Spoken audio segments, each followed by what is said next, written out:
You know the story of Cleopatra, but do you know the poisoned kingdom that created her? We're entering the Ptolemaic Kingdom, a dynasty built on conquest, incest, and fear.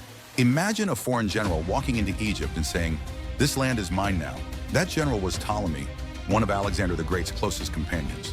When Alexander died, his empire shattered. Ptolemy didn't mourn. He calculated. He stole Alexander's corpse, knowing one thing: whoever owns the body owns the myth.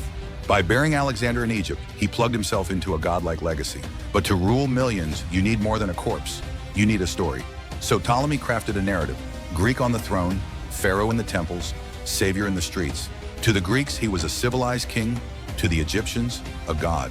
To himself, untouchable. But absolute power needs a cage. So the Ptolemies built their cage inside their own bloodline. Brother married sister, niece married uncle. The family tree became a noose. Why?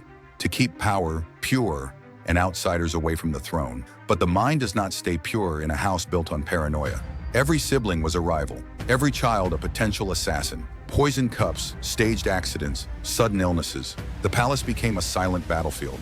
And outside, the people saw only golden crowns and holy rituals. This is the darkest trick of the Ptolemaic mind: make horror look like holiness. In Alexandria, the library shone like a beacon of knowledge, funded by taxes and fear.